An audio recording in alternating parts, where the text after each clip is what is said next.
嗨，欢迎收看《魔人的妖精》，我是主观。相信有很多新手一定在犹豫，我到底要不要买一个好一点的湿盘，还是买一个普通的调色盘？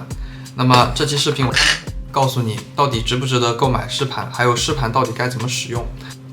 可以说，湿盘应该是新手第一件应该入手的涂装工具，因为真的能让你成长很多。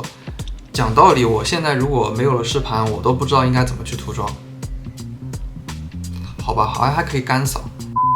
影片的最后我会加入到底应该购买哪一款湿盘，并且推荐一款比较适合你的湿盘。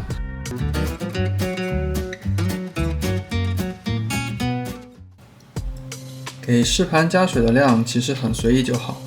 你大概看感觉它没过了整个海绵，基本上水量就够了。铺纸的时候，只要把纸摊平，然后慢慢放到湿盘上面，它一会儿会慢慢两边卷起来，这时候不用管它，因为它过一会儿它自己就会下去的。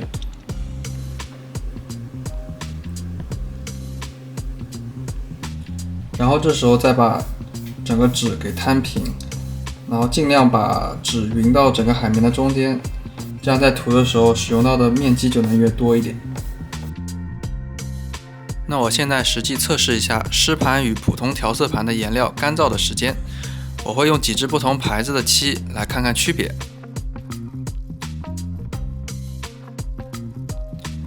然后趁着这段时间，我也闲聊一下关于买湿盘要当心踩雷的点。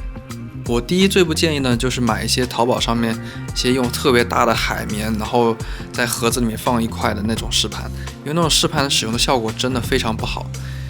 最恶心的是它还容易发霉，然后它的那个纸啊，就像是上面有疏油层一样，你颜料涂上去之后，它经常会浮起来，并且融成一个球球一个块，这让你就是涂装的时候特别不舒适。当然湿盘的结构其实也非常简单，如果你想要自己去定制一款，或者说自己买材料做一个湿盘的话，我觉得也是可以的。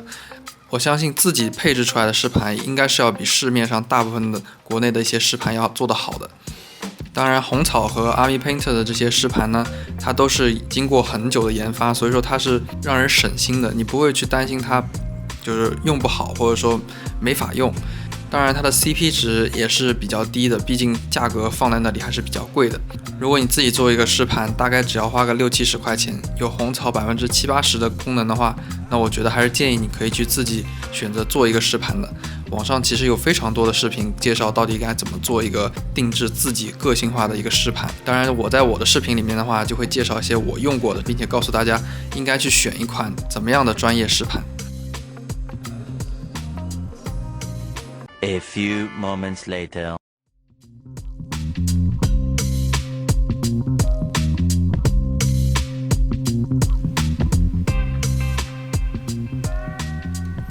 很明显，湿盘中的颜料完全没有受到影响。过了10分钟之后，它们还是一样的非常的柔滑，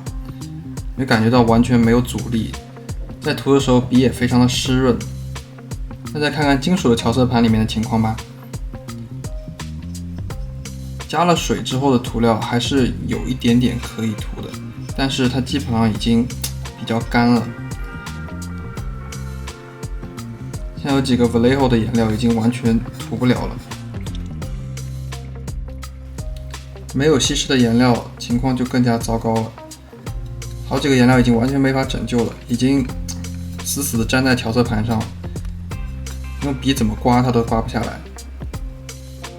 还有几个颜色已经非常的稠。当你用这种稠的颜料上色的时候，其实非常伤笔的，笔的毛会炸开来，然后之后就会慢慢变得不能用了。如果你用便宜的笔还好，如果用貂毛笔的话，其实是一件非常心疼的事情。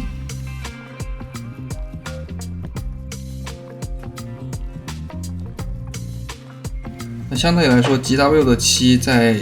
干的调色盘上情况还算好一点，但是其实也是因颜料而异的。金属漆上面就会出现一层像干掉的油一样的一层保护层，让你涂的时候甚至会有拉丝的状况。湿盘可以带来的最大的一个帮助就是你可以在调色盘上进行混合，直接能调出很多的中间的颜色、中间调、过渡色啊之类的。然后这个其实能够很大程度上方便你涂装的时候，因为你把颜色的这几个分区都分好了，它可以调得越来越淡，然后慢慢从暗部到亮部，就会非常的清晰。你到时候你这个地方比如说缺了一个颜色，那你就蘸哪一个部分的颜色，这是一个很快又很方便的方法。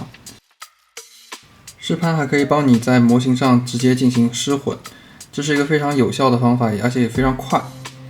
你直接把一个颜色往上涂，然后再换另一个颜色，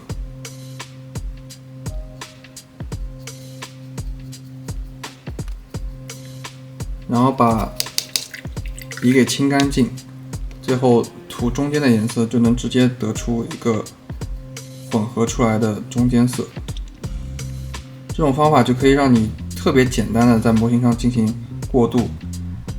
不需要像叠层一层一层的往上叠，直接就可以得出一个过渡非常自然的一个过程。我一般性在稀释颜料的时候，喜欢直接在盘子里面取水，就在边缘上面沾一下，然后就可以直接把颜色给调得比较稀一点。那么当然有很多人喜欢从杯子里面加水，那这是一个我的个人习惯。那么蘸多了之后，那么慢慢海绵里面的水就会变少，我一般就会拿一个之前用喷漆媒介剩下来的瓶子，往里面再加一点水，这样就能保证这个湿盘不会干掉。除了加水以外，你也可以选择加媒介。那么比方说像这个是神油，那么媒介的加法呢，一般性就是直接倒在盘子上，然后如果你要用的时候，你就直接蘸一下媒介，然后和你要的颜色混合，直接把它调稀就可以了。因为媒介不会渗透到水下面去，所以说你可以很放心大胆的直接把它挤在盘子上。不过要注意，时间久了之后媒介会自己干掉，所以尽量媒介倒完之后要在一定时间内把它赶快用掉，然后可以再加新的媒介。那么湿盘的另一大好处当然就是可以调整这个漆的稀度，就是你水加越多，它就是会越透明嘛，就这么一个道理。没有调过的颜料呢，涂上去大概是这个浓度，那稀释过的颜料涂出来大概是这个浓度。那你可以把它调得再稀一点，就到大概上釉的这个浓度，那么它大概就是这么个浓度。这三个浓度涂在手上，就很明显的能看出它们在模型上的表现肯定是不一样的。那可以看出 Army Painter 的主要的优势在于它的便携性。你看这一个盘子打开来，里面可以放那么多支笔，你可以在里面甚至放入一些工具。如果你要把盘子带出去涂的话，我觉得 Army Painter 是个不二的选择，而且它有非常好的密封性，你也不用担心它的水会漏出去或什么之类的。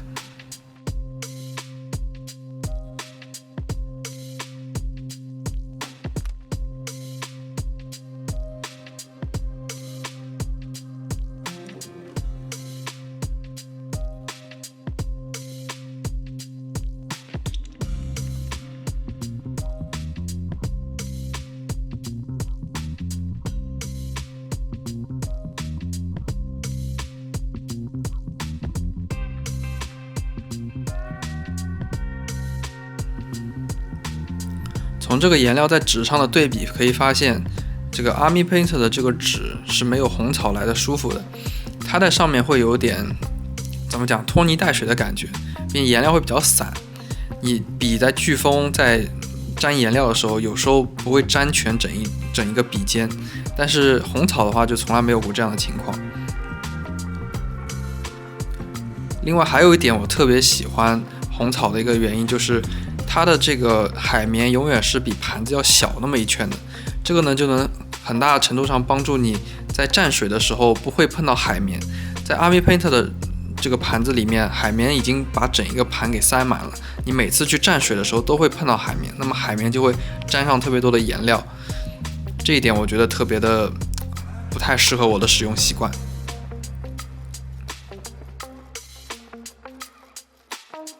在湿盘的密封性上来说，红草有点做得过于优秀了，盘子里面经常会有一种凝水的状态，应该来说不算是个特别好的事情，所以我喜欢每次把盘子关上的时候都开一个小口，可以让水蒸气给散发出去。那最后再来说说应该买哪一款湿盘吧。如果你想一步登天，用最高级的配置，那我觉得还是红草的这一款 Pro 大的 Pro 版本最适合你。但是如果你喜欢便捷性和小巧和更好看的外观的话，那我觉得更推荐这一款 Army Painter。不过我觉得最好的推荐是现在红草出的 2.0 版本里有一款白色的基础款，我觉得那一款的大小和它的一个功能综合来说是 CP 值最高的湿盘，并且想要推荐给大家，请记住在下方留言告诉我们你的想法。那最后别忘了点赞订阅，那我们下次再见。